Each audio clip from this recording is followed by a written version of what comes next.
जीवन में कभी भी अहंकार नहीं करना चाहिए।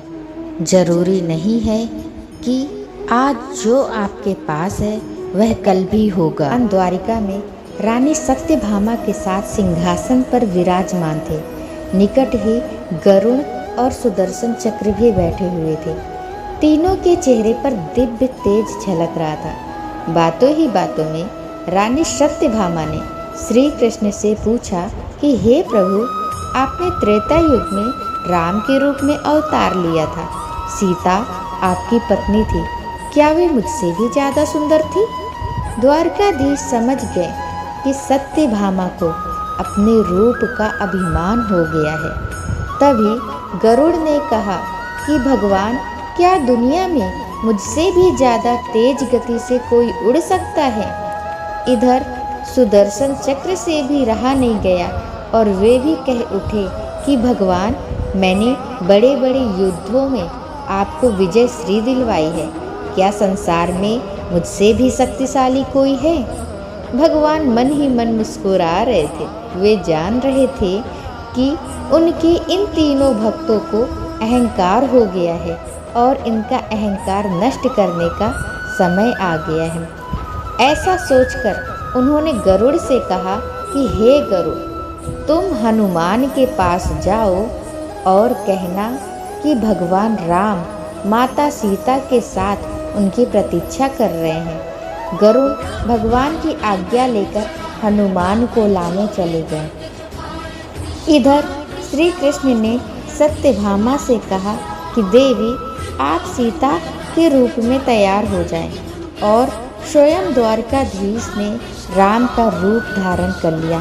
मधुसूदन ने सुदर्शन चक्र को आज्ञा देते हुए कहा कि तुम महल के प्रवेश द्वार पर पहरा दो और ध्यान रहे कि मेरी आज्ञा के बिना महल में कोई प्रवेश ना करे। भगवान की आज्ञा पाकर चक्र महल के प्रवेश द्वार पर तैनात हो गए। गरुड़ ने हनुमान के पास पहुंचकर कहा कि हे वानर श्रेष्ठ, भगवान राम माता सीता के साथ द्वारिका में आपसे मिलने के लिए प्रतीक्षा कर रहे हैं।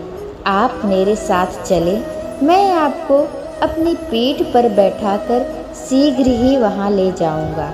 हनुमान ने विनयपूर्वक गरुड़ से कहा, आप चलिए, मैं आता हूँ। गरुड़ ने सोचा, पता नहीं यह बूढ़ा वानर कब पहुँचेगा। खैर, मैं भगवान के पास चलता हूँ। यह सोचकर गरुड़ शीघ्रता से द्वारका की ओर उड़े। पर यह क्या, महल में पहुंचकर गरुड़ देखते हैं कि हनुमान तो उनसे पहले ही महल में प्रभु के सामने बैठे हैं। गरुड़ का सिर लज्जा से झुक गया। तभी श्री राम ने हनुमान से कहा कि पवन पुत्र, तुम बिना आज्ञा के महल में कैसे प्रवेश कर गए?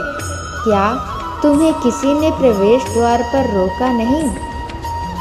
हनुमान ने हाथ जोड़ते हुए सिर झुकाकर अपने मुंह से सुदर्शन चक्र को निकालकर प्रभु के सामने रख दिया। हनुमान ने कहा कि प्रभु, आपसे मिलने से मुझे इस चक्र ने रोका था, इसलिए इसे मुंह में रख मैं आपसे मिलने आ गया। मुझे क्षमा करे। भगवान मन ही मन मुस्कुराने लगे। हनुमान ने हाथ जोड़ते हुए श्री राम से प्रश्न किया, हे प्रभु, आज आपने माता सीता के स्थान पर किस दासी को इतना सम्मान दे दिया कि वह आपके साथ सिंहासन पर विराजमान है?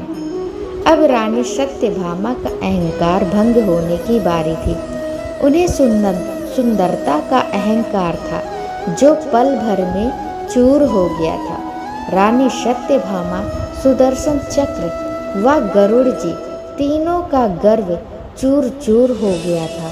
वे भगवान की लीला समझ रहे थे। तीनों की आंखों से आंसू बहने लगे और वे भगवान के चरणों में झुक गए। अद्भुत लीला है प्रभु की।